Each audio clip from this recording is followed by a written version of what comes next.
पत्रकार परिषदेच्या आयोजन करण्यामागचं कारण असं आहे की आपणा सर्वांना माहिती आहे की या विधानसभा मतदारसंघाचे सन्माननीय आमदार दीपकबाई केसरकर हे गेले अनेक वर्ष या मतदारसंघामध्ये आमदार म्हणून काम करत असताना, मंत्री म्हणून काम करत असताना वेगवेगळ्या लोकांच्या असणाऱ्या समस्या, सातत्याने विकासाचं असणारं त्यांचं ध्येय आणि मग हे सर्व करत असताना वाढदिवसाच्या निमित्ताने आपण कुठेही मोठं असं सेलिब्रेशन न करता लोकांच्याकरिता, गोरगरीब जनतेकरिता, मग ते आरोग्य शिबिर असेल, वेगवेगळ्या गोरगरीब जनतेला मदत करण्याचं आर्थिक या ठिकाणी स्रोत असेल, या पद्धतीनं गेली अनेक वर्ष हे त्यांच्या वडिलांपासून, आजोबांपासून, ते आज आमदार आहेत म्हणून नाही, परंतु गेली अनेक वर्ष हे सुरू आहे. आणि मग अशाच उपक्रमातून आम्हीसुद्धा त्यांच्या पावलावर पाऊल ठेवून गेले अनेक वर्ष त्यांच्यासोबत काम करत असताना या मतदारसंघामध्ये सावंतवाडी असेल, वेंगुर्ला असेल, दोडामार्ग असेल, गेली अनेक वर्ष आम्ही अशा पद्धतीचे कॅम्प अरेंज करतो. आणि यावर्षीसुद्धा 18 तारीखला आपण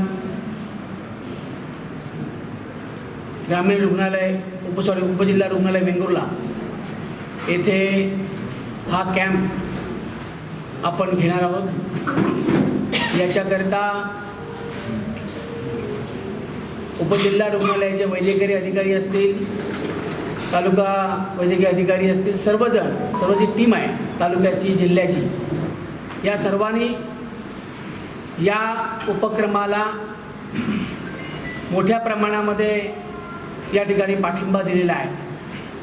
आणि सातत्याने गोरगरीब जनतेला जर मोफत शस्त्रक्रिया, वेगवेगळ्या रोगावरती इलाज आज या संपूर्ण कोकण पट्ट्यामध्ये भक्तश्रेष्ठ कमलाकर लक्ष्मण वारावळकर हॉस्पिटल डेरवण गेले 92 सालापासून हे हॉस्पिटल कोकणातील, विशेष करून कोकणातील गोरगरीब जनतेला या ठिकाणी जास्तीत जास्त जे आजार आहेत ते मग महिलांचे असतील, लहान मुलांचे असतील, वयोवृद्धांचे असतील, या सर्वांच्या वरती आजारावर उपचार फ्रीमध्ये या ठिकाणी डेरवण हॉस्पिटल करतं आहे. मी स्वतःसुद्धा अनेक वेळा डेरवण हॉस्पिटलला भेट दिलेली आहे. आणि मग अशावेळी तिकडचे डॉक्टर नेताजी पाटील सर असतील, सुवर्णा पाटील मॅडम असतील, आणि त्या हॉस्पिटलचे सर्वेसर्वा विकास वालावलकर साहेब असतील, यांनी या आमच्या सिंधुदुर्ग असेल, रत्नागिरी असेल, या जिल्ह्यामध्ये अनेक कॅम्प हे सातत्याने सुरू आहे. मग ते कॅन्सरवरती असतील, वेगवेगळ्या रोगांवरती स्पेशालिटी म्हणून त्या ठिकाणी येतात, तशा पद्धतीचं मार्गदर्शन करतात आणि सिंधुदुर्गातल्या डॉक्टरांचा सेमिनार घेतात. असं सेमिनार या ठिकाणी सावंतवाडीमध्ये झालं, कुडाळमध्ये झालं, कणकवलीमध्ये झालं, वेंगुर्ल्यामध्ये सुद्धा अशा पद्धतीचं सेमिनार घेण्याचं त्यांनी सांगितलं होतं. ते सुद्धा आम्ही पुढच्या 1-1.5 महिन्यामध्ये या ठिकाणी सुद्धा घेणार आहोत. म्हणजे काय होतं, नेमकं या भागामध्ये असणारे डॉक्टरांशी जर आपण कोऑर्डिनेशन केलं तर नेमके कशा पद्धतीचे पेशंट हे या भागामध्ये आहेत, कोणत्या आजारावरती आपल्याला नेमकं त्या ठिकाणी उपचार करण्यासाठी डेरवण म्हणून त्या ठिकाणी टीम आणावी लागेल, किंवा ऑपरेशन करायची असतील तर त्यांना त्या सुविधा आपण जास्तीत जास्त कशा पद्धतीने देऊ शकू, याच्याकरता डॉक्टरांशी कन्सल्ट करून या ठिकाणी त्यांचे उपक्रम गेले अनेक वर्षापासून सुरू आहे. अशाच उपक्रमाच्या माध्यमातून आपण 18 तारीखला हे महाआरोग्य शिबिर हे या रुग्णालयामध्ये घेतो आहे। या तालुक्यामधल्या PSC असतील, उपजिल्हा रुग्णालय, ग्रामीण रुग्णालय, बाकीचे काही शिरोडा असेल, शिरोड्याचं असेल, परुळ्याचं असेल, आडेलीचं असेल, तुळसचं असेल, सर्व ठिकाणी जे डॉक्टर आहेत त्यांनी या संदर्भात जास्तीत जास्त पेशंटना, त्यांची जी OPD असते सकाळची त्यावेळी जास्तीत जास्त पेशंटना याचा लाभ कसा होईल याच्याकरता प्रयत्न करायचे आहेत, अशी आम्ही दीपकभाई केसरकर मित्रमंडळाकडून या ठिकाणी त्यांना विनंती केलेली आहे आणि त्या विनंती त्यांनी मान्य केलेली आहे। खरं तर देसाई डॉक्टरसुद्धा सातत्याने गेले अनेक दिवस, मी आताच बऱ्याच दिवसानंतर हॉस्पिटलला आलो, अनेक नवीन नवीन उपक्रमसुद्धा त्यांनी आपल्या या इथे हजर झाल्यानंतर सुरू केलेले आहेत। काही गोष्टींची कमतरता आहे, परंतु त्याच्यामध्ये सुद्धा सुधारणा होईल याची आम्हाला खात्री आहे।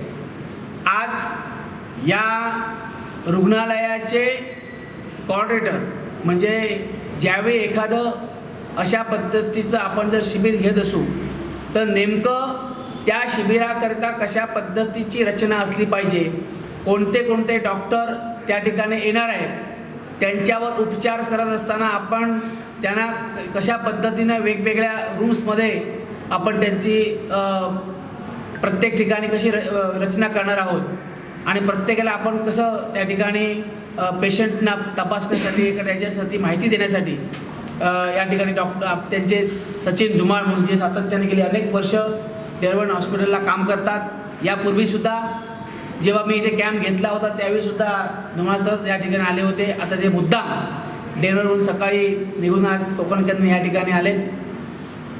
मी सर्व वेंगुर्ला तालुक्यातील लोकांना आव्हान करतो की या दीपकबाईंच्या वाढदिवसानिमित्त मोफत होणाऱ्या आरोग्य शिबिरास जास्तीत जास्त सर्व प्रकारचे, म्हणजे आपण त्याच्यामध्ये काय काय कोणत्या कोणत्या रोगावर त्या ठिकाणी निदान करणार आहोत याचं स्पेसिफिक आपण दिलेलं आहे।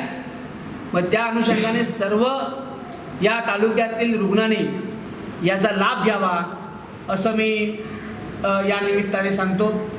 अधिकची माहिती डिटेल्स म्हणजे कोणते कोणते डॉक्टर येणार, नेमकं 21 आणि 22 जुलैला जो कॅम्प डेरवणमध्ये होणार आहे लहान मुलांच्याकरिता डॉक्टर कोठारी, डॉक्टर पारस कोठारी जे विशेष तज्ज्ञ आहेत, काही मोजक्याच हॉस्पिटलला ते भेटी देतात आणि त्यातल्यामधलं एक हॉस्पिटल हे डेरवण आहे आणि या ठिकाणी सुद्धा लहान मुलांच्या शस्त्रक्रिया, कोणत्या कोणत्या शस्त्रक्रिया, कोणत्या कोणत्या आजार याची माहिती या ठिकाणी तुम्हाला धुमाळ सर देतीलच, परंतु याची सुद्धा नोंदणी करण्यासाठी आपण या ठिकाणी एक देसाई सर रजिस्टर ठेवलेला आहे। या रजिस्टरमध्ये डे टू डे त्याचं रजिस्ट्रेशन झालं पाहिजे।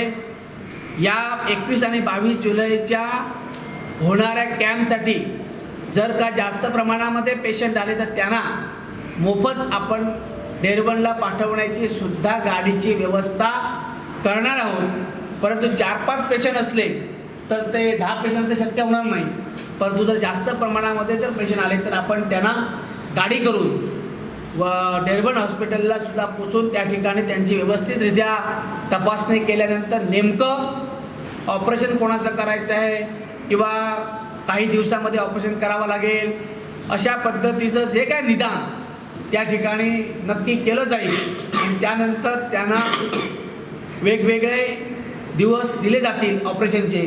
लगेच त्या ठिकाणी काय ऑपरेशन होत नाही, परंतु ते सर्व ऑपरेशन फ्री ऑफ कॉस्ट घेणार आहेत, कोणताही चार्जेस हे त्या ठिकाणी डेरवण हॉस्पिटल घेणार नाही। म्हणून परत एकदा मी सर्व या ठिकाणी या माझ्या वेंगुर्ला तालुक्यातील रुग्णांना, लोकांना आवाहन करतो की याचा लाभ आपण सगळ्यांनी जास्तीत जास्त मोठ्या प्रमाणामध्ये 18 तारीखला सकाळी 10:30 ते दुपारी 2 वाजेपर्यंत हा कॅम्प चालणार आहे। याच्यामध्ये लोकांना आपण सगळी व्यवस्था या ठिकाणी करणार आहोत। लोकांची जास्तीत जास्त गैरसोय होता कामा नये याची सुद्धा प्रिकॉशन आमची शिवसेना पक्षाच्या माध्यमातून आमचे सर्व जे पदाधिकारी आहेत ते सुद्धा घेणार आहेत। कोकण संवादच्या ताज्या घडामोडींसाठी चॅनलला सबस्क्राईब करा आणि बेल आयकॉनला क्लिक करा.